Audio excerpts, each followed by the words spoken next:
Hello dear students, welcome on vision nursing classes. आज का topic है रिसर्च ऑब्जेक्टिव। सेकंड यूनिट में एक टॉपिक पहले डिस्कस कर चुके हैं अपन, रिसर्च प्रॉब्लम। अब रिसर्च प्रॉब्लम जब बनती है तो उसके साथ कुछ रिसर्च ऑब्जेक्टिव्स होते हैं, वो फ्रेम करते हैं। रिसर्च ऑब्जेक्टिव जो होते हैं वो क्या करते हैं, आपकी रिसर्च को गाइड करते हैं, उसको पर्टिकुलर जो जो आपको रिसर्च करना है उस पर फोकस करके रखते हैं, उसमें हेल्प करते हैं कि आप किस तरह से आपको रिसर्च पूरी फुलफिल करनी है, आपको पूरा करना है उस रिसर्च को। ठीक है, जिस तरह से लाइफ में आगे बढ़ने के लिए कोई ऑब्जेक्टिव सेट करने होते हैं, ठीक है, ऐसे ही हमें रिसर्च को भी पूरा करने के लिए हमें क्या करना है, कुछ ऑब्जेक्टिव जो है फ्रेम करने हैं, ऑब्जेक्टिव है वो सेट करने होते हैं। ठीक है, उसके अकॉर्डिंग फिर हम आगे बढ़ते हैं। ठीक है, तो क्या इसकी डेफिनेशन, लेट्स सी। देखिए डेफिनेशन इसकी, रिसर्च ऑब्जेक्टिव जो होते हैं वो क्या होते हैं, it is a clear, concise, declarative statement which provides direction to investigate the variables. जो वेरिएबल्स आपने बनाए थे, वेरिएबल्स आपने लिए हैं स्टडी में, उन वेरिएबल्स की इन्वेस्टिगेट करने के लिए एक क्लियर, कंसाइज और डिक्लेरेटिव स्टेटमेंट बनाया जाता है। क्या बनाया जाता है?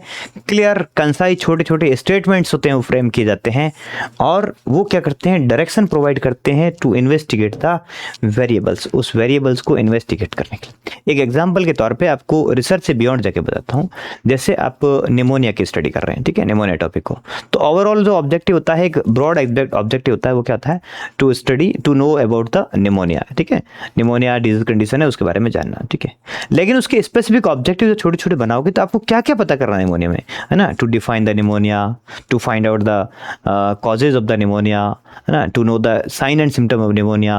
ठीक है, to know the measures to diagnose the pneumonia. ठीक है, to describe the pathophysiology of pneumonia. ठीक है, टू डिस्कस द या to explain the therapeutic measures of the pneumonia.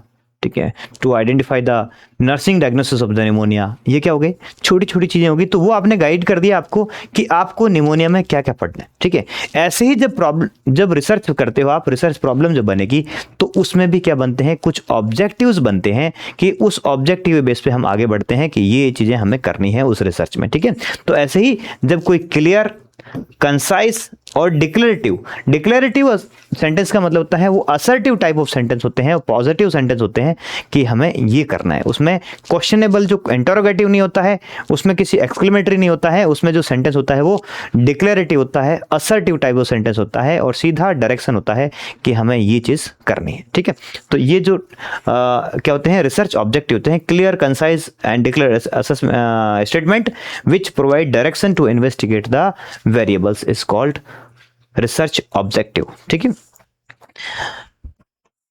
Research objective होते हैं, उसके क्या कैरेक्टरिस्टिक होते हैं, the characteristic of research objective. Research objective smart होते हैं, ऑब्जेक्टिव हमेशा स्मार्ट बनाए जाते हैं, चाहे वो रिसर्च के ऑब्जेक्टिव हो चाहे किसी और के ऑब्जेक्टिव हो, ऑब्जेक्टिव हमेशा कैसे बनाए जाते हैं, स्मार्ट बनाए जाते हैं। कैसे बनाए जाते हैं? स्मार्ट। एस का मतलब स्पेसिफिक, एम का मतलब मीजरेबल, ए का मतलब अटेनेबल या अचीवेबल, आर का मतलब रिलेवेंट, और टी का मतलब टाइम बाउंड। ये 5 चीजें उसमें आनी चाहिए ऑब्जेक्टिव में, जब आपका ऑब्जेक्टिव फ्रेम होता। ठीक है, पहली चीज स्पेसिफिक, ऑब्जेक्टिव हमेशा क्लियर होना चाहिए और स्पेसिफिक होना चाहिए। कैसा होना चाहिए?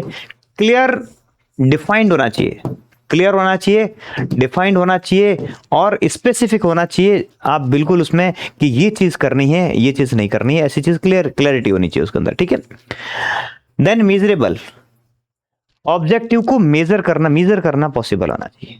मेजर करना, उसको मेजर करना या उसकी वेरिएबल जो है उसको मापना संभव होना चाहिए। ऑब्जेक्टिव अटेनेबल या फिर क्या होना चाहिए, अचीवेबल होना चाहिए, उसको अचीव करना पॉसिबल होना चाहिए, अचीवेबल होना चाहिए, हमारी अचीव करने की रेंज में होना चाहिए। Objective relevant to the problem, जो आपकी प्रॉब्लम थी उसके रिलेवेंट होना चाहिए ना, उसकी क्या होना चाहिए, रिलेवेंट होना चाहिए। और ऑब्जेक्टिव का एक टाइम लिमिट होनी चाहिए। क्या होना चाहिए? टाइम लिमिट होनी चाहिए, उसके भीतर ये क्या होना चाहिए, फुलफिल होना चाहिए, टाइम बाउंड होना चाहिए। एक एग्जांपल बताता हूँ, general example, not research example, general example ना। किसी लेबर रूम के अंदर पार्टोग्राफ प्लॉटिंग, जो अभी जो है वो कुछ एक पेशेंट आते हैं, वो केसेस आते हैं, उनकी पार्टोग्राफ प्लॉटिंग होती है, मीन्स अराउंड 10% होती है। कितनी होती है?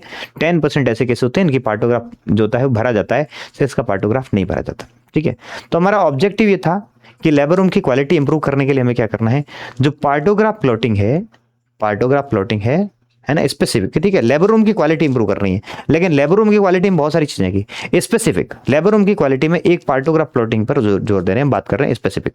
पार्टोग्राफ प्लॉटिंग है वो हमें इंक्रीज करना है, वो इंक्रीज करके 10% से लेकर 50% ले जाना है। कितना? 10% to 50%, 10% to 50% in next month, है ना, in at the end of the next month, अगले महीने के अंत तक, या इन नेक्स्ट 30 डेज, अगले 30 दिन के भीतर हमें पार्टोग्राफ प्लॉटिंग है वो 10% से बढ़ाकर 50% करना है। ठीक है, ये हमारा ऑब्जेक्टिव है। हमने लेबर रूम की क्वालिटी इंप्रूव करने के लिए एक ऑब्जेक्टिव बना लिया। ठीक है, अब देखिए उसमें मेजरेबल क्या है, देखिए और स्पेसिफिक क्या है। क्वालिटी में हम सिर्फ पार्टोग्राफ की बात कर रहे हैं। ऐसे ही रिसर्च में बहुत बड़ा जो ओवरऑल होता है, तो ओवरऑल के अंदर हम क्या करेंगे, एक स्पेसिफिक बनाएंगे कि हमें जो है वो प्री टेस्ट लेना है या पोस्ट टेस्ट लेना है, या फिर हमें जो है pre test post test compare करना है, ऐसे स्पेसिफिक बन जाएगा। क्लियर? देन क्या होता है मेजरेबल, जिस समय वेरिएबल्स को मेजर किया जा रहा है, कि इसमें पार्टोग्राफ प्लॉटिंग की बात थी कि पार्टोग्राफ प्लॉटिंग है 100 में से 10 केस में भरा जा रहा तो 10% हो गया, 100 में से 50 केस में भरा जा रहा तो क्या हो रहा 50% हो गया। तो इस पे जो है मेजरेबल मीन्स जिसको आप मेजर कर सकते हो। तो ये हमारा जो इसमें भी रिसर्च में भी क्या होता है, वेरिएबल क्या होता होना चाहिए, मेजरेबल होना चाहिए। जब आप बनाओ तो उसमें स्कोर जैसे है वो हमारा जैसे मेजरेबल है, जैसे आपने प्री टेस्ट स्कोर है तो आपका मेजरेबल होगा, पोस्ट टेस्ट स्कोर भी मेजरेबल होगा। ठीक है, तो ऐसे मेजरेबल अमाउंट होनी चाहिए। अटेनेबल, आप उसको अचीव कर सको, ऑब्जेक्टिव ऐसा बनो जिसको आप कर सको। जैसे पार्टोग्राफ प्लॉटिंग है वो आपने 10% से आपने बोला कि मैं 50% ले जाऊंगा, तो इसका मतलब क्या है 40% है ना, वो मैं करने लायक है। ऐसा नहीं आपने कल ही बोल दिया कि आज 10% है और कल से 100% हो जाएगा, नहीं संभव होता, क्योंकि हमारी हैबिट में नहीं था। ठीक है, ऐसे ही रिसर्च में जब बने तो ऑब्जेक्टिव ऐसा बनना चाहिए जो क्या होना चाहिए, अचीवेबल होना चाहिए, अटेनेबल होना चाहिए, हमारी जो है वो फिजिबिलिटी होनी चाहिए, संभव होना चाहिए। रिलेवेंट, जब रिसर्च का ऑब्जेक्ट बनेगा तो रिसर्च प्रॉब्लम के रिलेवेंट बनेगा। ऐसे ही हम जब लेबर रूम की क्वालिटी की बात कर रहे थे तो वो उसके पार्टोग्राफ प्लॉटिंग है वो उसके रिलेवेंट है, उससे संबंधित है। ठीक है, और टाइम बाउंड। ठीक है, रिसर्च में है, रिसर्च का ऑब्जेक्टिव है वो फुलफिल जो है कब होना चाहिए, जब हम रिसर्च के साथ उसको पूरा हो जाना चाहिए। मीन्स हमारा 2 महीने का, 4 महीने का, 6 महीने का जो टाइम है। ऐसे ही हमने कहा कि जो लेबर रूम में हमने कहा 1 महीने के भीतर हम पूरा करना चाह रहे हैं, तो ऐसे ही रिसर्च का ऑब्जेक्टिव बने तो उसके साथ भी जो टाइम बाउंड होता है कि इस टाइम के भीतर रिसर्च हो जाना चाहिए। ठीक है, तो ऑब्जेक्टिव स्मार्ट होते हैं रिसर्च के। ठीक है, स्पेसिफिक होता है, मेजरेबल होता है, अटेनेबल होता है, रिलेवेंट होता है और टाइम बाउंड होता है। ठीक है, इसके साथ कुछ चीजें और होती है। ऑब्जेक्टिव जो होते हैं, है ना, जो अदर जो है ना कंटिन्यू अगर देखें ना, तो ये रियलिस्टिक होते हैं। कैसे होते हैं? ऑब्जेक्टिव रियलिस्टिक होने चाहिए। रियलिस्टिक मीन्स वही रिलेवेंट होने चाहिए। ठीक है, कैसे हैं? ये रिलेवेंट के जैसा ही है। ठीक है, फिजिबल होना चाहिए। फिजिबल मीन्स अटेनेबल होने चाहिए, है ना। कुछ बुक्स के अंदर ये एक्स्ट्रा लिखे हैं, लेकिन फिजिबल का मतलब कि अल्टीमेटली अटेनेबल ही होना चाहिए। लॉजिकल है, लॉजिकल मीन्स मेजरेबल है, वो ऐसे होने चाहिए। ठीक है, मेजरेबल और स्पेसिफिक होने चाहिए, है ना। कैसे होने चाहिए? हमारे स्पेसिफिक होने चाहिए। लॉजिकल मीन्स बहुत स्पेसिफिक किए हुए होने चाहिए। ऑब्जर्वेबल है मीन्स वो कैसे होने चाहिए हमारे, जिसको आप ऑब्जर्व कर सको, जिसको आप देख सको, वो इसका मतलब वो कैसे मेजरेबल के जैसे ही है। ठीक है, और अनइक्विवोकल का मतलब होता है लिविंग नो डाउट। इसका मतलब होता है कि जब आप बनाओ उसको तो लिविंग नो डाउट, कोई डाउट नहीं होना चाहिए। मीन्स ऐसा है वो डाउटलेस होना चाहिए, लिविंग नो डाउट, इस टाइप के है वो बनने चाहिए। तो ये एक्स्ट्रा कुछ है, रियलिस्टिक है, फिजिबल है, लॉजिकल है, ऑब्जर्वेबल है, अनइक्विवोकल है। ये आप कुछ और लिख सकते हैं, कुछ बुक्स के अंदर मेंशन्ड है, बट मेनली वो स्मार्ट ऑब्जेक्टिव होते हैं। इनको आप चाहें तो लिख सकते हैं, बट ये लगभग वैसे ही हैं जैसे जो आपके जो 5 स्मार्ट वाले हैं ना, उनके साथ ये मैच कर रहे हैं ऑलरेडी, है ना। ठीक है, फिर भी आप अलग चाहे तो लिख सकते हैं, आंसर को थोड़ा लेंथी कर सकते हैं, ये उसके होते हैं, ये भी एक तरह से कैरेक्टरिस्टिक होते हैं। नेक्स्ट आता है example of research objective from the previously given ले, या फिर कोई नया एग्जाम्पल ले लेते हैं। चलो एक नया एग्जाम्पल लेते हैं। ठीक है, ठीक है, उससे अपन ऑब्जेक्टिव बनाएंगे। चलो प्रीवियसली छोड़ो, हम तो नया ही एग्जाम्पल लेंगे। ठीक है, example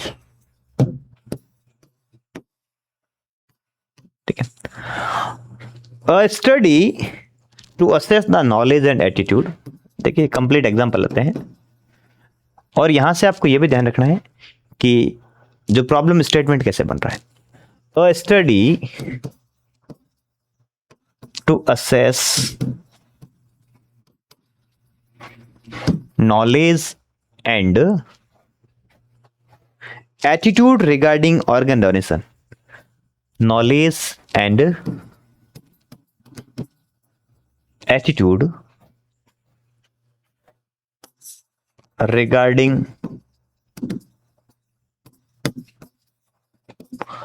organ donation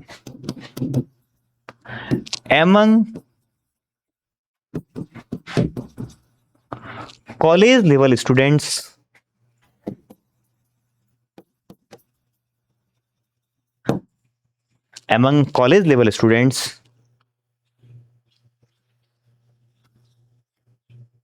at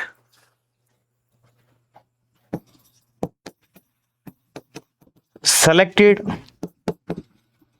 colleges in Sikar Rajasthan. Sikar Rajasthan में कुछ सेलेक्टेड कॉलेजेस हैं, उनमें जो कॉलेज में पढ़ने वाले बच्चे हैं उन बच्चों का क्या असेस करना है, knowledge and attitude regarding organ donation, कि जो ऑर्गन डोनेशन है उनके बारे में उनका क्या नॉलेज है और क्या एटीट्यूड है, वो कैसा सोचते हैं उसके बारे में, क्या एटीट्यूड रखते हैं और क्या नॉलेज रखते हैं उसके बारे में। किसके बीच में पढ़ रहे हैं अपन, कॉलेज लेवल स्टूडेंट के at selected colleges in Sikar Rajasthan. Sikar Rajasthan में कुछ सेलेक्टेड कॉलेजेस में आप ये स्टडी करने वाले हैं, ठीक है। ऐसा आपने प्रॉब्लम स्टेटमेंट बनाया। अब आप पहले तो प्रॉब्लम स्टेटमेंट की वो चार चीजें देख लो, रिसर्च डिजाइन है कि नहीं है। स्टडी टू असेस है, डायरेक्टली असेस कर रहे हैं तो डिस्क्रिप्टिव स्टडी है। डिजाइन है वो क्लियर होगी, रिसर्च डिजाइन है उसमें डिस्क्रिप्टिव है, असेस कर रहे हो आप, ठीक है। और कुछ भी नहीं करें, एक ही वेरिएबल है उसके साथ में, मीन्स दोनों वेरिएबल है पर एक ही टाइप के, इंडिपेंडेंट टाइप के। कैसे टाइप के, इंडिपेंडेंट टाइप के, डिपेंडेंट वेरिएबल इसमें कहीं भी नहीं है, ठीक है। क्या असेस कर रहे हो, वेरिएबल क्या है, नॉलेज एंड एटीट्यूड है regarding organ donation. Organ donation के बारे में नॉलेज और एटीट्यूड है, तो दूसरी चीज होगी, ठीक है। अगर आप इसमें देखें तो पहले आपकी जो स्टडी है वो कौन सी होगी, आप सिर्फ असेस कर रहे हैं तो ये आपकी स्टडी है वो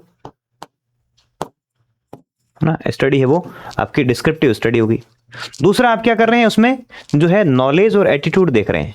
क्या देख रहे हैं, नॉलेज और एटीट्यूड आप नोट कर रहे हैं, नॉलेज एंड एटीट्यूड नोट कर रहे हैं। किसके रिगार्डिंग, ऑर्गन डोनेशन के रिगार्डिंग। किसके रिगार्डिंग, ऑर्गन डोनेशन के रिगार्डिंग आप नॉलेज और एटीट्यूड है वो नोट कर रहे हैं। एमंग किसमें कर रहे हैं, कॉलेज लेवल स्टूडेंट। किसके बीच में, कॉलेज लेवल स्टूडेंट्स के बीच में आप ये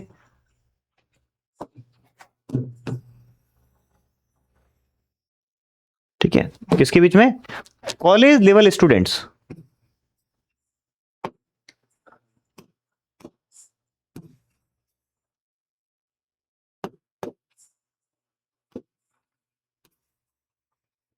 कॉलेज लेवल के स्टूडेंट्स होते हैं, उनमें आप ये क्या कर रहे हैं, देख रहे हैं इसको, ठीक है। कहां देख रहे हैं, selected colleges at Sikar. Sikar के कुछ सेलेक्टेड कॉलेजेस उसमें देख रहे हैं। तो चार चीज आ गई, सेटिंग आ गई, पॉपुलेशन स्टूडेंट्स आ गए, देन उसके बाद वेरिएबल्स है, नॉलेज और एटीट्यूड आ गया ऑर्गन डोनेशन के रिगार्डिंग, और डिजाइन कौन सी होगी, डिस्क्रिप्टिव रिसर्च डिजाइन होगी। अगर डिस्क्रिप्टिव स्टडी है तो इसमें ऑब्जेक्टिव कैसे बनेंगे, डिस्क्रिप्टिव स्टडी में अब ऑब्जेक्टिव कैसे बनेंगे, ऑब्जेक्टिव की बात कर रहे हैं, ठीक है। इस डिस्क्रिप्टिव स्टडी में ऑब्जेक्टिव कैसे बनेंगे, अब बताओ आप क्या कर रहे हैं, क्या ऑब्जेक्टिव बन रहे हो इसमें। इसमें पहला ऑब्जेक्टिव ये बन रहा है, जो है आप असेस क्या कर रहे हो, है ना, assess knowledge.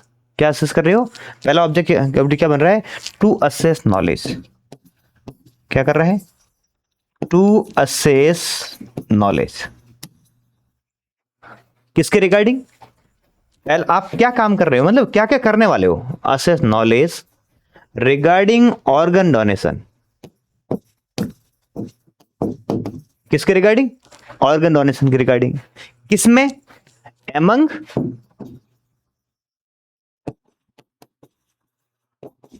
College level student. कहां पर, एट सेलेक्टेड कॉलेजेस।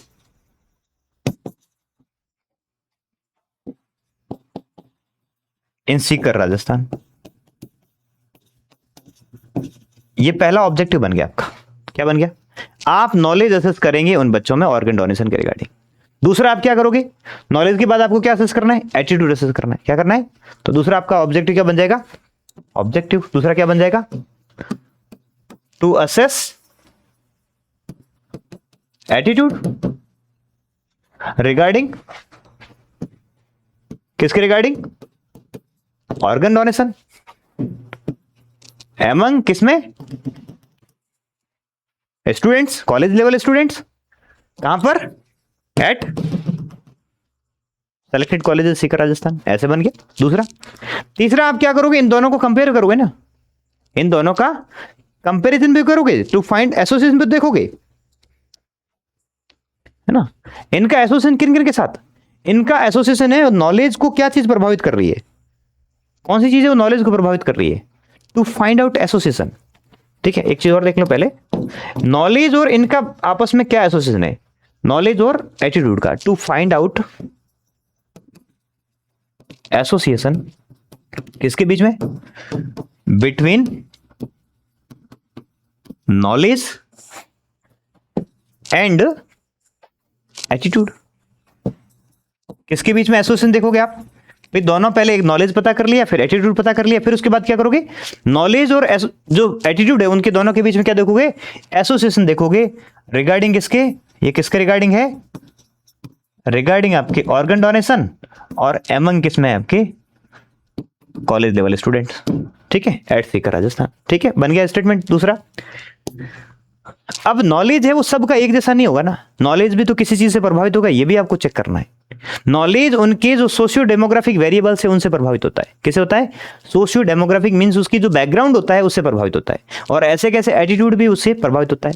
तो आपको नॉलेज और उनकी बैकग्राउंड वेरिएबल के साथ भी एसोसिएशन देखना है, और उसके जो एटीट्यूड है उसका भी उसके जो बैकग्राउंड के साथ एसोसिएशन देखना है। ठीक है, जैसे टू फाइंड आउट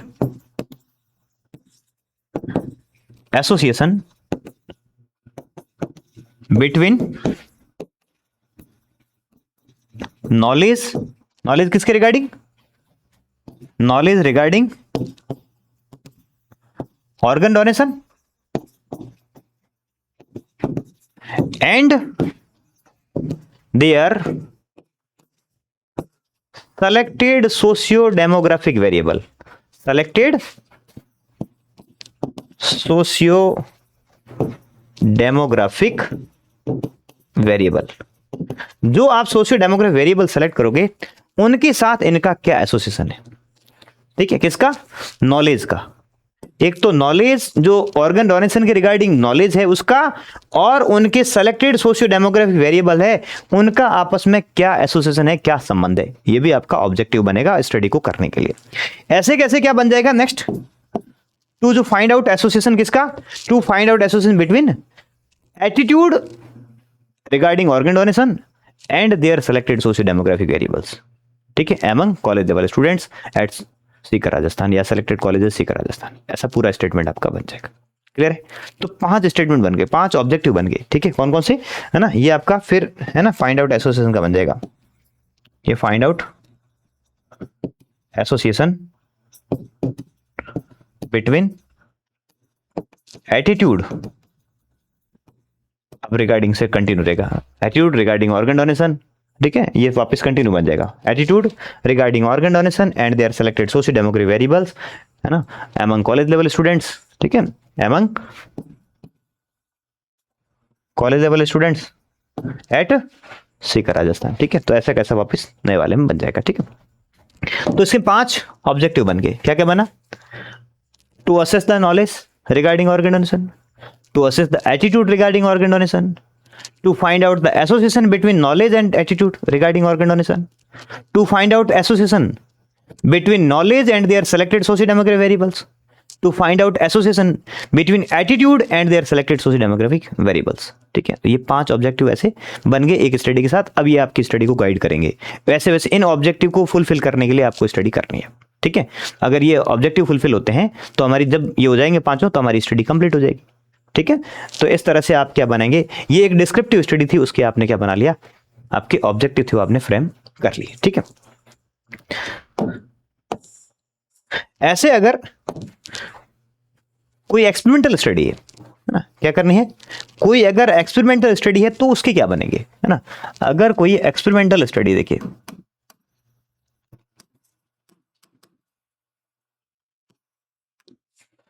कोई एक्सपेरिमेंटल स्टडी है तो उसके क्या बनेंगे इसमें, तो उसमें क्या होगा, जैसे एक अपन ले लेते हैं, a study to assess the effect of KMC, है ना, a study to assess the effect of KMC. किसका इफेक्ट देख रहे हैं, केएमसी का। किस पर देख रहे हैं, ऑन बायोफिजियोलॉजिकल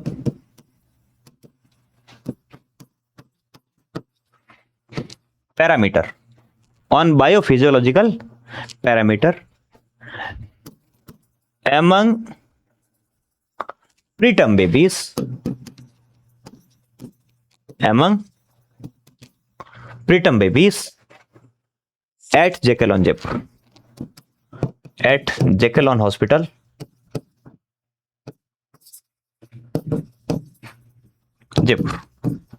जयपुर के जेकेलन हॉस्पिटल में जो प्रीटर्म बेबीज हैं उनमें केएमसी का जो है वो इफेक्ट, या सांगानेरी महिला चिकित्सालय सांगानेरी केट, वहां देख लिया आपने, ठीक है। तो आपने study to assess the effect of the biophysiological effect of KMC on biophysiological parameter among preterm babies at JK Lon hospital, Jaipur में जो भर्ती बच्चे हैं उन पे आप केएमसी का इफेक्ट देख रहे हो, ठीक है। अब इसके ऑब्जेक्टिव क्या क्या बन जाएंगे, इसके ऑब्जेक्टिव, अब आपको ऑब्जेक्टिव क्या करना है, सबसे पहले तो क्या करना है आपको, इफेक्ट देखने से पहले आपको टेस्ट करना पड़ेगा ना, है ना, to assess the bio physiological parameter before KMC. पहला क्या करना है, to assess bio physiological parameter before KMC, KMC देने से पहले, मतलब प्री टेस्ट हो जाएगा, है ना, प्री टेस्ट इसको क्या बोलेंगे अपन, एक तरह का प्री टेस्ट हो जाएगा इसका,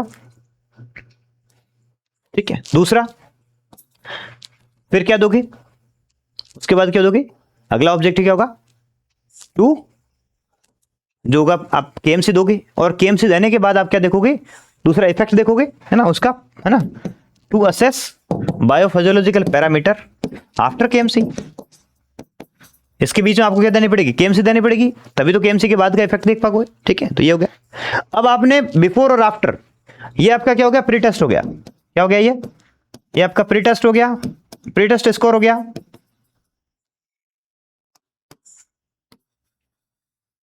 ये आपका क्या हो गया, प्री टेस्ट स्कोर हो गया, और ये आपका कौन सा हो गया, पोस्ट टेस्ट स्कोर हो गया, ठीक है। अब इन दोनों का क्या होगा, इन दोनों को कंपैरिजन करना पड़ेगा, कंपेयर करना पड़ेगा, है ना, to compare the pre test and post test score. तीसरा क्या हो जाएगा, to compare the pre test and post test score of biophysiological parameter, biophysiological parameter, इनको कंपेयर कर लो। तीसरा जो होता है, फिर उनके बैकग्राउंड वेरिएबल के साथ बन जाएगा, पोस्ट टेस्ट स्कोर का उनके बैकग्राउंड वेरिएबल के साथ क्या एसोसिएशन है उसका बन जाएगा, प्री टेस्ट स्कोर का उनके बैकग्राउंड वेरिएबल के साथ क्या एसोसिएशन है वो बन जाएगा। इस तरह से उनके ऑब्जेक्टिव जो होते हैं वो बनाए जा सकते हैं, ठीक है। तो दोनों के मैंने आपको बता दिए। अब आप इसके बेस पे आप क्या कर सकते हैं, नए जो है वो ऑब्जेक्टिव्स है वो फ्रेम आप कर सकते हैं, ठीक है। ऑब्जेक्टिव की जरूरत क्यों पड़ती है, next, need of the research objective, क्या जरूरत, क्यों जरूरत पड़ती है, क्या नीड है इसकी। अगर हम इसकी नीड की बात करें, ठीक है, तो नीड क्या क्या है, नंबर एक जो नीड होती है सबसे पहले, ये स्टडी पे फोकस करती है। ऑब्जेक्टिव है तो अब आप फोकस्ड होगे कि आपको यही काम करना है, ये अननेसेसरी चीजों को अवॉइड करा देती है, मींस अननेसेसरी चीजें हम उसके भीतर नहीं लाते हैं, हमें सिर्फ ऑब्जेक्टिव पर ही फोकस करना है, अननेसेसरी डेटा कलेक्ट नहीं करते हैं। स्टडी हमारी ऑर्गेनाइज्ड रहती है, मींस आप सिस्टमेटिकली वन बाय वन चलते हैं, एक स्टेप को पूरा करते हैं, एक को पूरा करते हैं, फिर दूसरे को ऑब्जेक्टिव करते हैं, फिर तीसरे को चलते हैं, ऑर्गेनाइज्ड स्टडी चलती है। और स्टडी को क्या मिल जाती है, डायरेक्शन मिल जाती है, मींस स्टडी एक तय जो पाथवे है उसके तहत ही चलती है। आप दूसरी चीजें इधर उधर की शामिल उसमें नहीं करते हैं। तो स्टडी को फोकस रखने के लिए, अननेसेसरी चीजों को, डेटा को अवॉइड करने के लिए, स्टडी को ऑर्गेनाइज पैटर्न में चलाने के लिए और स्टडी को एक डायरेक्शन देने के लिए ऑब्जेक्टिव की जरूरत होती है, ऑब्जेक्टिव की आवश्यकता होती है, नीड होती है। ठीक है। Next, classification of research objective. Research objective कौन कौन से प्रकार के होते हैं? रिसर्च ऑब्जेक्टिव क्लासिफिकेशन देखें तो कौन कौन से प्रकार के रिसर्च ऑब्जेक्टिव होते हैं। सबसे पहले हम बात करें रिसर्च ऑब्जेक्टिव में, तो सबसे पहले होते हैं जनरल ऑब्जेक्टिव। कौन से होते हैं? General objective. दूसरे होते हैं स्पेसिफिक ऑब्जेक्टिव। तीसरे होते हैं एस्टिमेशन ऑब्जेक्टिव। चौथे होते हैं एसोसिएटिव ऑब्जेक्टिव। और पांचवे होते हैं इवैल्यूएटिव ऑब्जेक्टिव। ये 5 टाइप के ऑब्जेक्टिव होते हैं: general objective, specific objective, estimation objective, associative objective और इवैल्यूएटिव ऑब्जेक्टिव। जब ऑब्जेक्टिव जो होते हैं वो एक ब्रॉड टर्म में हो, किसमें हो? ब्रॉड टर्म में, तो उसको क्या बोलते हैं? उसको जनरल ऑब्जेक्टिव कहते हैं। अगर ब्रॉड टर्म में कोई ऑब्जेक्टिव है तो उसको क्या कहते हैं? जनरल टर्म कहते हैं। फॉर एग्जाम्पल, जैसे अभी पीछे वाली स्टडी थी, to assess the effect of KMC on preterm. Preterm baby पे केएमसी का जो इफेक्ट है वो देखना है। ठीक है, क्या करना है? प्रीटम बेबी पर केएमसी का इफेक्ट देखना है। एक बड़ा ऑब्जेक्टिव है ना। एग्जाम्पल, जैसे example, to assess effect of KMC. ये एक बड़ा इफेक्ट हो गया। इसमें क्या क्या इफेक्ट हैं वो सारी चीजें आगे, चलो बायोफिजियोलॉजिकल पैरामीटर पे हो गया, सकिंग पे हो गया, सारी चीजें, इफेक्ट ऑफ केएमसी है ना। ऑन आप चाहे तो आप ऑन आप लिख सकते हैं, ऑन बायोफिजियोलॉजिकल पैरामीटर पे लिख सकते हैं आप। ठीक है, एक केएमसी का आप इफेक्ट देख रहे हो तो एक बड़ा हो गया। देन स्पेसिफिक ऑब्जेक्टिव, ये क्या होता है? नैरो होता है। ये क्या होता है? ये नैरो होता है ना। नैरो में क्या होता है? जैसे आप इसी स्टडी का देखें, to assess the effect of KMC, इसमें कंपेयर कर लिया, to compare the pre test and post test score. ये क्या हो गया? एक छोटा हो गया कि आपको सिर्फ इतना कंपेयर करना है। असेसमेंट था वो बड़ा चीज था। ठीक है, टू कंपेयर, इसका एग्जांपल देखिए, है ना। To compare pre test and post test score. Pre test और पोस्ट टेस्ट के स्कोर को आपने क्या किया है? कंपेयर करना है, तो वो कौन सा हो गया? स्पेसिफिक ऑब्जेक्टिव का। ठीक है, देन उसके बाद आता है आपका एस्टिमेशन। एस्टिमेशन जो होता है वो क्या होता है? वो प्रिवलेंस बताता है किसी चीज की। क्या बताता है? वो प्रिडिक्शन करता है। वो किसी चीज की प्रिडिक्शन या प्रिवलेंस का बताता है। प्रिडिक्शन कि क्या संभावना है। अगर किसी चीज की प्रिवलेंस देखनी है, किसी चीज की प्रिडिक्शंस देखनी है, तो फिर हम एस्टिमेशन के ऐसा हुआ होगा। ठीक है, ऐसा रहा होगा, है ना। जैसे कि आपको प्रिवलेंस देखना है अंडर 5 चिल्ड्रन के अंदर माल न्यूट्रिशन का प्रिवलेंस क्या है, तो हम लगभग एस्टिमेट करके बताते हैं कि इतने परसेंटेज जो है वो बच्चे हैं वो कैसे हैं? माल न्यूट्रिशन। एग्जैक्टली तो होगा नहीं कि इतने जो है वो 5% बता दी तो 100 में से 5 ही होंगे, जो छठा नहीं हो सकता या चौथा नहीं हो सकता, ऐसा नहीं होता। लगभग होती है, एस्टिमेट होती है, वो करके अपन बताते हैं। तो अगर किसी चीज की प्रिडिक्शन करनी है ना, example, prevalence of mall nutrition in under 5 children, 5 साल से छोटी उम्र के जो बच्चे हैं उनमें माल न्यूट्रिशन का क्या प्रिवलेंस है। तो ये कौन से इस टाइप के ऑब्जेक्टिव होते हैं? क्या होते हैं? एस्टिमेशन ऑब्जेक्टिव होते हैं। नेक्स्ट होते हैं एसोसिएटिव ऑब्जेक्टिव। एसोसिएटिव होते हैं जो रिलेशनशिप बिटवीन वेरिएबल्स। क्या देखते हैं? ये रिलेशनशिप देखते हैं। अगर वेरिएबल्स के बीच में कोई रिलेशनशिप देखनी हो, अगर कोई वेरिएबल्स के बीच में रिलेशनशिप देखनी हो तो अपन क्या देखते हैं? एसोसिएटिव वेरिएबल्स देखते हैं। क्या देखते हैं? एसोसिएटिव जो ऑब्जेक्टिव होते हैं वो फ्रेम करते हैं। Examples, association between knowledge and attitude. क्या देख लिया आपने? एसोसिएशन बिटवीन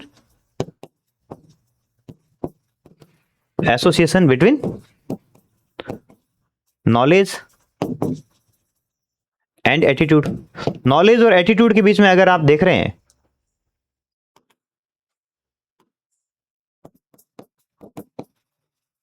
उनके बीच में आपस में रिलेशनशिप देख रहे हैं, तो कौन सा हो गया? वो आपके एसोसिएटिव ऑब्जेक्टिव हो गया, रिलेशनशिप वाला ऑब्जेक्टिव हो गया। एक होता है इवैल्यूएटिव इफेक्ट। इवैल्यूएटिव होता है वो क्या करता है, इफेक्टिवनेस देखता है। क्या देखता है, ये जो होते हैं ये इफेक्टिवनेस देखता है। किस चीज का अगर इफेक्ट देखना हो, एग्जांपल इफेक्ट ऑफ केएमसी, क्या देखना था, इफेक्ट ऑफ केएमसी जो है अगर उसको इफेक्ट के रूप में देख रहे हैं, या effect of STP on knowledge, है ना। Example effect of structure teaching program STP on knowledge, knowledge पर एसटीपी का कितना इफेक्ट आया, है ना, रिगार्डिंग किसी भी टॉपिक के रिगार्डिंग हो सकता है ना। तो इस टाइप से अगर जो है बनता है तो कौन सा होता है, इवैल्यूएटिव टाइप ऑफ ऑब्जेक्टिव होता है। क्लियर, तो ये हमारे क्या हो गए, ऑब्जेक्टिव्स हो गए। ठीक है, नेक्स्ट जो ऑब्जेक्टिव के बाद में आता है, बार बार आ रहा है हमारा वेरिएबल्स वापस। वेरिएबल्स, वेरिएबल्स क्या होते हैं, variables are the anything that has quantity and quality.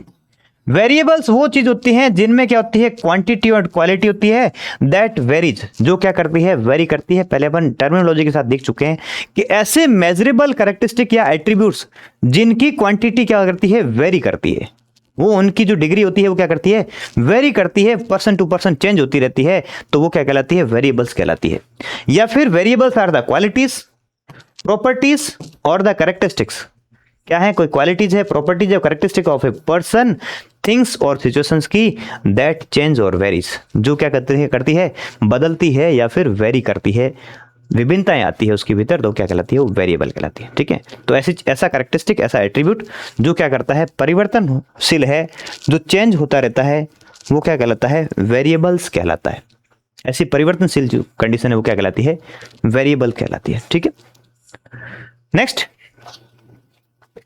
कौन कौन से टाइप के वेरिएबल्स होते हैं, टाइप ऑफ वेरिएबल्स। पहले जो टाइप ऑफ वेरिएबल्स हैं वो कौन से हैं, ये जो एक्चुअली में रिसर्च वेरिएबल ही होते हैं उनको बोलते हैं इंडिपेंडेंट वेरिएबल्स, और दूसरे जो होते हैं डिपेंडेंट वेरिएबल्स।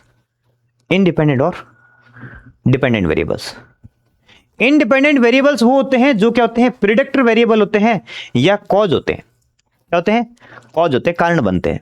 और डिपेंडेंट वेरिएबल वो होते हैं जो आउटकम लाते हैं, या आउटकम वेरिएबल कहलाते हैं, या फिर इफेक्ट होते हैं। एग्जाम्पल देखिए, एक एग्जाम्पल के साथ समझते हैं इसको ना। एक है ना एग्जाम्पल देखते हैं, पूरा कंप्लीट एग्जाम्पल देखते हैं, है ना। एग्जाम्पल स्टडी, एक क्वासी एक्सपेरिमेंटल स्टडी। जितनी ज्यादा अपन एग्जाम्पल्स लेंगे, पूरा कंप्लीट एग्जांपल लेंगे, उतना ही आपको जो सेंटेंस, जो प्रॉब्लम स्टेटमेंट फॉर्मेशन आपको अच्छे से कर पाएंगे। बहुत सारे अपने एग्जांपल्स आ गए हैं, आप उनके जैसे जैसे स्टेटमेंट बनाओगे तभी बना लोगे आप 5-5 स्टेटमेंट है। ठीक है, quasi experimental study, quasi experimental study to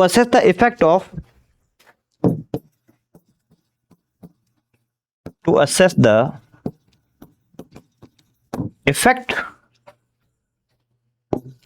of pre-operative breathing exercise teaching,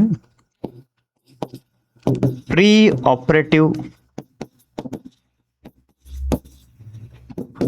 breathing exercise teaching,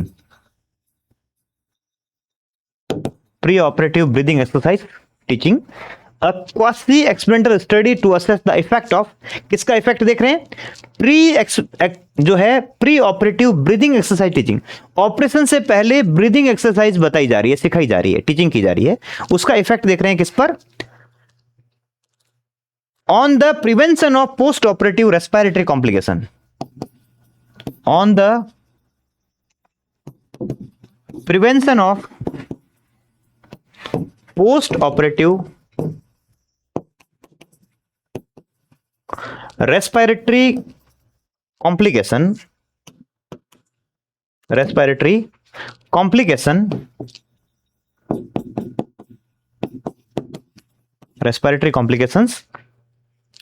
among patients admitted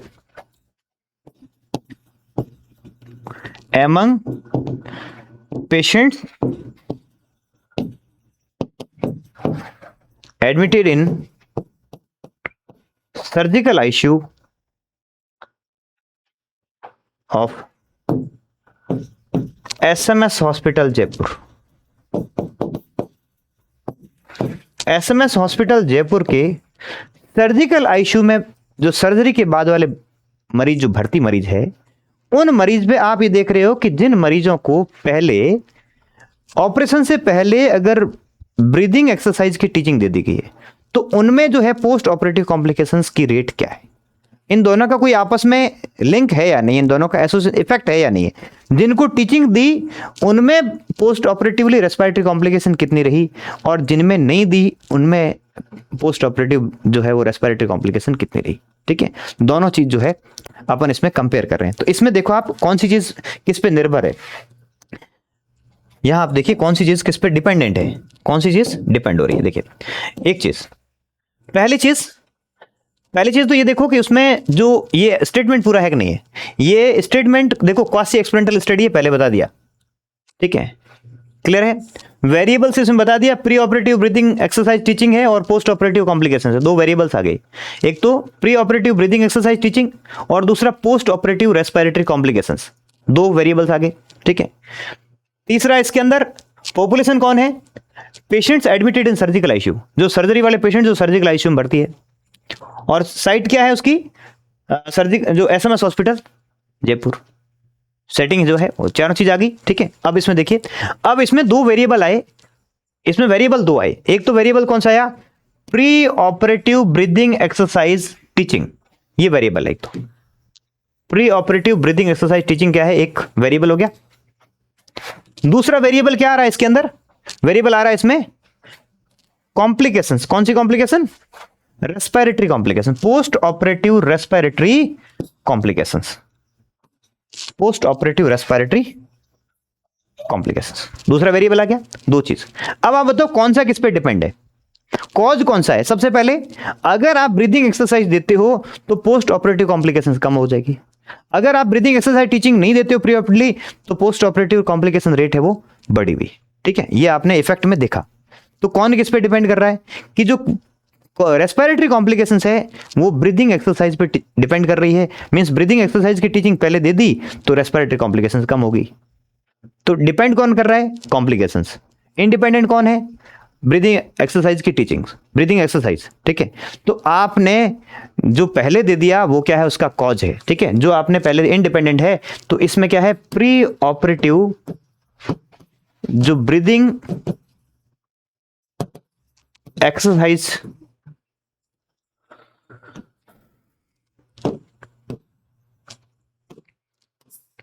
pre operative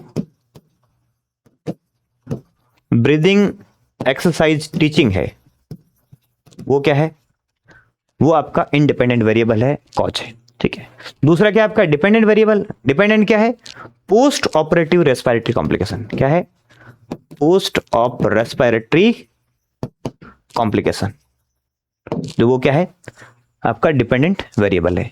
जो कारण बनता है वो इंडिपेंडेंट वेरिएबल है, जो प्रभाव आता है, इफेक्ट आता है, वो क्या होता है, डिपेंडेंट वेरिएबल। ऐसे ही कुछ स्टडीज में आपको क्या करना है, वापस से नए एग्जांपल्स लेके उसमें डिपेंडेंट और इंडिपेंडेंट वेरिएबल से आपको फाइंड आउट करना है। ठीक है, ये हो गया आपका डिपेंडेंट इंडिपेंडेंट वेरिएबल। नेक्स्ट जो वेरिएबल होता है वो रिसर्च वेरिएबल। तीसरा कौन सा है, रिसर्च वेरिएबल। अगर कोई स्टडी है जिसके अंदर अकेला वेरिएबल है, जैसे कि study to assess knowledge and attitude. ठीक है, जैसे हो गया example study to assess knowledge and attitude.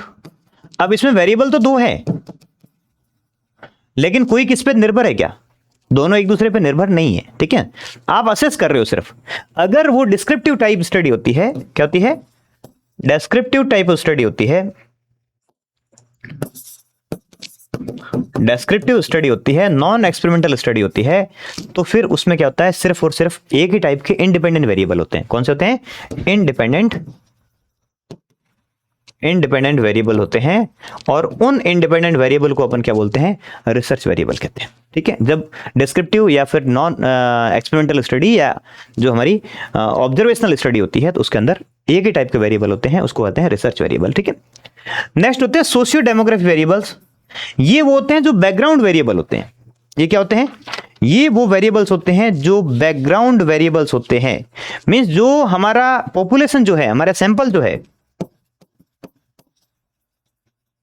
Background variables, ये वो वेरिएबल्स हैं जो किसके हैं? Background variables of sample. जो सैंपल आपने लिया है उनके बैकग्राउंड वेरिएबल है। जितने भी आपके सैंपल्स हैं उनकी सबकी एज सेम होती है क्या? नहीं होती। उन सब का जेंडर सेम होता है क्या? नहीं होगा। उन सब का रिलीजन सेम होगा क्या? नहीं होगा। उन सब की इनकम सेम होगी क्या? नहीं होगी। उन सब की एजुकेशन सेम होगी क्या? नहीं होगी। अगर ये डिफरेंसेस है उनमें, उनकी मैरिटल स्टेटस सेम हो सकती है? नहीं हो सकती है। ठीक है। उन सब के जो बैकग्राउंड के सोशियो और इकोनॉमिक स्टेटस के, है ना, सोशियो इकोनॉमिकल, और जो बैकग्राउंड जो है वो है सोशियो डेमोग्राफिक वेरिएबल जो है, सोशियो और उसकी डेमोग्राफी के संबंध में जितने भी जो डिफरेंसेस हैं वो क्या कहते हैं? सोशियो डेमोग्राफिक वेरिएबल्स कहलाते हैं। फॉर एग्जांपल जैसे क्या क्या हो गया? एग्जांपल जैसे आपके डिफरेंस कहाँ हो सकता है? एज में हो सकता है, जेंडर में हो सकता है, मैरिटल स्टेटस में हो सकता है, रिलीजियन में हो सकता है, इनकम में हो सकता है, एजुकेशन में हो सकता है, प्रोफेशनल क्वालिफिकेशन में हो सकता है। तो जो आपका सैंपल है उनका आपस में भी डिफरेंस होते हैं, वो सारे एक जैसे नहीं होते हैं। तो उनके जो डिफरेंसेस किन किन बेस पे है, किन किन बेस पे वो जगह वेरी कर रहा है, वो जो वेरी कर रहा है ना, वो वहां के वेरिएबल्स हैं। तो उसके वो कौन से हो गए? एक तो उसके सोशल स्टेटस के, और दूसरे किसके हो गए? उसके डेमोग्राफी के, मींस एज के, जेंडर के और मैरिटल स्टेटस के, वो उसके डेमोग्राफी से रिलेटेड हो गए। तो सोशियो और डेमोग्राफिकल दोनों बेस पे जो उसके बैकग्राउंड्स हैं, उसके जो वेरिएबल्स है वो क्या कहलाते हैं? बैकग्राउंड वेरिएबल्स कहलाते हैं। ठीक है। नेक्स्ट होते हैं एक्सट्रेनियस वेरिएबल होते हैं। एक्सट्रेनियस वेरिएबल होते हैं, ये क्या होते हैं? Not the part of study but influence the study. Not the part of study, ये क्या होते हैं? Not the part of study but influence the study, लेकिन स्टडी को प्रभावित करते हैं। Influence the study. जैसे आप किसी का नॉलेज पता कर रहे हैं, उसको पहले से पता लग गया कि आप उसका टेस्ट लेने वाले हैं, वो उसने क्या किया? गूगल खोल के पहले से पढ़ लिया उसको, अब उस टेस्ट में उसका अच्छा स्कोर आ गया। ठीक है। तो ये क्या है? उसका इंटरनेट से एक्सपोजर, मीडिया से एक्सपोजर, ट्रेनिंग का एक्सपोजर, या फिर कोई और कारण से उसको पहले बात पता चल गई हो, तो वो क्या है? वो वेरिएबल्स हैं जिसको आप कंट्रोल नहीं कर सकते। ठीक है। जैसे prior information, media, example prior information होगी। आप किसी का नॉलेज असेस कर रहे हैं और उसको पहले सूचना मिल गई तो पहले से बढ़ गया जाएगा, है ना। Exposure to media, exposure to internet, media. ठीक है। ये सारी चीजें क्या करती है? स्टडी को प्रभावित करती है। तो वो क्या कहलाते हैं? हमारे एक्सट्रेनियस वेरिएबल कहलाते हैं। क्लियर है? ठीक है। नेक्स्ट जो वेरिएबल होता है, एक और डिफरेंट टाइप से अपन उसको देख सकते हैं वेरिएबल्स को। ये जितने भी वेरिएबल्स थे, ये वेरिएबल्स या तो क्या होते हैं? क्वालिटेटिव होते हैं, या फिर क्या होते हैं? क्वांटिटेटिव फॉर्म में होते हैं। या तो क्या होते हैं? क्वालिटेटिव फॉर्म में होते हैं, या फिर किस में होते हैं? क्वांटिटेटिव फॉर्म में होते हैं। ये कुछ अदर्स है ना, अदर टाइप्स है ना, मेन टाइप हो गए, है ना। ये अदर टाइप है, उनको देखने। ठीक है। एक तो क्वालिटेटिव वेरिएबल्स। क्वालिटेटिव वेरिएबल्स होते हैं जो हमेशा नरेटिव फॉर्म में होते हैं, वर्ड्स फॉर्म में होते हैं। किसमें होते हैं? ये क्या होते हैं? नरेटिव होते हैं। किसमें होंगे? वर्ड्स में होंगे। जैसे कि male female, male female, number of males, number of females, है ना, फीमेल्स है, मेल है, या फिर यस नो आंसर हो गए इस टाइप के, या ब्लड ग्रुप हो गया। ठीक है। तो ब्लड ग्रुप 4 टाइप के हो गए या 8 टाइप के हो गए। तो ये क्या है? डिफरेंस तो करता ही है ना। ठीक है। तो ऐसे वेरिएबल्स जो क्वालिटी के फॉर्म में है, ठीक है, तो वो क्या कहलाते हैं? क्वालिटेटिव वेरिएबल्स होते हैं। और जो क्वालिटेटिव वेरिएबल्स होते हैं वो भी दो टाइप के होते हैं। एक तो होता है डाइकोटोमस वेरिएबल और एक होता है पॉलीकोटोमस, जिसमें सिर्फ दो ही कैटेगरी बनती है। ओनली 2 कैटेगरी, जिसमें सिर्फ दो ही कैटेगरी बना सकते हैं। वो कौन से होते हैं? डाइकोटोमस होता है। जैसे आपने किसी से पूछा तो कैटेगरी क्या बन गई? आपने किसी से पूछा कोई यस और नो, 2 कैटेगरी बन गई। जेंडर में आपने सिर्फ मेल और फीमेल में बांट लिया, मेल और फीमेल, है ना, ये क्या बन गया? 2 ही कैटेगरी बन गई। अगर वेरिएबल्स को सिर्फ दो कैटेगरी में बांट सकते हैं तो कौन सा होता है? डाइकोटोमस होता है। हालांकि आजकल मेल फीमेल उसमें ट्रांसजेंडर तीसरा ले लेते हैं, तो ये फिर डाइकोटोमस में नहीं आता। तीसरा होता है पॉलीकोटोमस। पॉलीकोटोमस जो होते हैं इसमें मोर देन टू कैटेगरी होती है। कितनी होती है? मोर देन टू कैटेगरी होती है। कैटेगरी दो से ज्यादा होती है। एग्जाम्पल जैसे ब्लड ग्रुप। ब्लड ग्रुप कितने हैं? ज्यादा है ब्लड ग्रुप, है ना।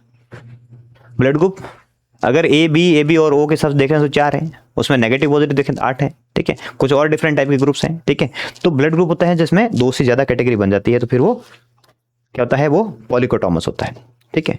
या फिर एजुकेशन लेवल, है ना। एजुकेशन लेवल, अगर एजुकेशन के लेवल पे बनानी है ना, तो फिर कितनी कैटेगरी बनेगी आपकी? देख लो, इलिटरेट बन सकता है, प्राइमरी हो सकती है, अपर प्राइमरी हो सकती है, सेकेंडरी हो सकती है, सीनियर सेकेंडरी हो सकती है, ग्रेजुएशन हो सकता है, पोस्ट ग्रेजुएशन हो सकता है ना। तो इस तरह से कोई स्पेशल जो प्रोफेशनल कोर्स हो सकता है, तो एजुकेशन लेवल डिफरेंट हो सकता है ना, ठीक है। तो ऐसे बहुत सारी कैटेगरी बन सकती है। और जब क्वांटिटेटिव वेरिएबल्स होते हैं वो किस में आते हैं? नंबर्स में मेजर होते हैं। किस में होते हैं? नंबर्स में। जैसे कि आपने हाइट लेनी थी, किसी की हाइट हो गई, वेट हो गया, है ना। हाइट है, वेट है, स्कोर है, ये क्या है? बीपी है, टेम्परेचर है, ठीक है। ये सारी चीजें किस में आएगी? ये क्वांटिटेटिव वेरिएबल्स में आएगी। किस में आएगी? क्वांटिटेटिव में, ठीक है। तो एक और डिफरेंट टाइप ऑफ जो क्लासिफिकेशन है इसका, एक तो क्वालिटेटिव वेरिएबल्स होंगे या फिर क्वांटिटेटिव वेरिएबल्स होंगे। और क्वालिटेटिव होंगे वो 2 कैटेगरी में बांट सकते हो तो डाइकोटोमस, 2 से ज्यादा बांट सकते हो पॉलीकोटोमस वेरिएबल्स। वेरिएबल्स वो चीज होते हैं जिसको मेजर किया जा सकता है और जिनको वेरी करते हैं एक पर्सन से दूसरे पर्सन में, ठीक है। नेक्स्ट कुछ और टाइप है, discrete variables, continuous variables, latent variables और मैनिफेस्ट वेरिएबल्स। कुछ और डिफरेंट टाइप्स हैं जिसमें देखिए, पहला है डिस्क्रीट वेरिएबल्स। डिस्क्रीट वेरिएबल्स वो होते हैं टेक द डिस्टिंक्ट, इनकी सेपरेट वैल्यू होती है, नो फ्रैक्शन। ये सेपरेट वैल्यू होती है, डिस्टिंक्ट वैल्यू होती है। इनका क्या आता है? फ्रैक्शन नहीं किया जा सकता, नो फ्रैक्शन। इसको डिवाइड नहीं किया जा सकता, इसको दशमलव में, पॉइंट्स में नहीं लिखा जा सकता, इसको बटा में नहीं लिखा जा सकता। तो जब ऐसे होते हैं, सेपरेट वैल्यू होती है जिसकी कोई फ्रैक्शन नहीं होता है। Example number of children. Example देखिए इसका, नंबर ऑफ चिल्ड्रन। अब बच्चों की संख्या क्या होगी? 1 होगी, 2 होगी, या 3 होगी, या 4 होगी, है ना। ऐसा तो नहीं होगा किसी का 1.2 चिल्ड्रन है, किसी का 3.5 चिल्ड्रन है, किसी का 2.9 चिल्ड्रन है, ऐसा तो नहीं हो सकता, ठीक है। कोई फ्रैक्शन में नहीं हो सकता, किसी का 1/2 चिल्ड्रन है, किसी का 3/5 चिल्ड्रन है, ऐसा नहीं हो सकता ना। तो वो क्या होता है? डिस्टिंक्ट वैल्यू रहेगी, सेपरेट वैल्यू रहेगी, उसका जो है वो कोई भी फ्रैक्शन में वैल्यू नहीं रहती है। तो ऐसे वेरिएबल को क्या बोलते हैं? डिस्क्रीट वेरिएबल्स कहते हैं। क्या कहते हैं उसको? Discrete variables. नेक्स्ट होते हैं कंटिन्यूअस वेरिएबल्स। ऐसे वेरिएबल्स जो होते हैं जिनकी क्या होती है, वो उनको फ्रैक्शन में लिया जा सकता है ना। कैन टेक एनी वैल्यू, इनकी कोई भी वैल्यू हो सकती है। कैन टेक एनी वैल्यू, उसकी कोई भी वैल्यू आ सकती है। इसमें फ्रैक्शन अलाउड होता है। इसमें क्या होगा? फ्रैक्शन किया जा सकता है, पॉइंट्स में लिखी जा सकती है, कोई भी चीज ऐसी हो सकती है, ऐसी कोई भी चीज हो सकती है। जैसे कि एग्जांपल किसी की हाइट, अगर किसी की आप हाइट मेजर कर रहे हो तो हाइट हो सकती है ना 167.5 सेंटीमीटर हो सकती है। आप फ्रैक्शन में लिख सकते हो, आप इसको पॉइंट्स में लिख सकते हो, कोई भी वैल्यू आ सकती है। तो वो क्या कहलाते हैं? वो कंटिन्यूअस वेरिएबल कहलाते हैं। जो पॉइंट्स में, फ्रैक्शन में आ सकती है, कंटिन्यूअस होती है। जो सेपरेट जो होती है, नेचुरल नंबर में रहेगी, नेचुरल नंबर में रहेगी, तो वो कौन सी होती है? डिस्क्रीट वेरिएबल्स होती है, ठीक है। नेक्स्ट होता है लेटेंट वेरिएबल्स। लेटेंट वो होते हैं जो can not be directly observe, है ना। कैन नॉट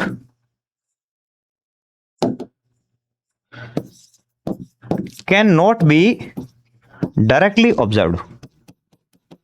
इनको सीधा सीधा आप ऑब्जर्व नहीं कर सकते, इनको सिर्फ क्या कर सकते हैं? इन्फेरेंस कर सकते हैं। दूसरे वेरिएबल से इनको कर सकते हैं, निष्कर्ष निकाल सकते हैं। आप डायरेक्टली इनको ऑब्जर्व नहीं कर सकते, can not be directly observe. For example intelligence, है ना। एग्जांपल देखें आप, क्या एग्जांपल? जैसे आपका इंटेलिजेंसी, आप इंटेलिजेंसी को डायरेक्टली ऑब्जर्व कर सकते हो क्या? नहीं कर सकते। आप किसी का डिप्रेशन डायरेक्टली ऑब्जर्व कर सकते हो क्या? नहीं कर सकते।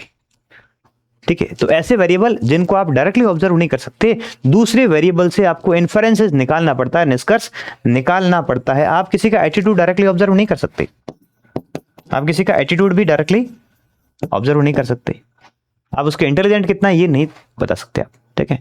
आप उसको क्वेश्चन देना पड़ेगा, दूसरे को स्कोर से आपको देखना पड़ेगा। वेरिएबल आपका क्या स्कोर है, और उस स्कोर से आप क्वेश्चन सेट दिया, उससे आपने लगाया कि इंटेलिजेंट कितना है। एटीट्यूड के लिए आपने कोई स्केल दी, फिर उससे पता लगा, है ना, उसका स्कोर मिला, उससे पता लगा कि इसका एटीट्यूड कैसा है, ठीक है। तो डायरेक्टली जिसको ऑब्जर्व नहीं कर सकते, ये हिडन होते हैं। कैसे होते हैं ये? लेटेंट का मीन क्या होता है? हिडन होता है, जिनको ये छिपे होते हैं और फिर दूसरों से निकाले जाते हैं। फिर होता है मैनिफेस्ट वेरिएबल। मैनिफेस्ट वो होते हैं जिनको आप डायरेक्टली ऑब्जर्व करते हैं, डायरेक्टली ऑब्जर्व होते हैं या मेजरेबल होते हैं। कैसे होते हैं ये होते हैं वो डायरेक्टली ऑब्जर्वेबल, ये डायरेक्टली ऑब्जर्वेबल या मेजरेबल होते हैं। सीधा सीधा आप इनको देखकर मेजर कर सकते हैं, पता कर सकते हैं। एग्जांपल, वेट ऑफ चिल्ड्रन, किसी का वेट, वजन लेना किसी का, तो वजन आप देख के पता कर लोगे, बता लोगे ना कि इतना वजन है, ठीक है ना। तो ये क्या हो गया?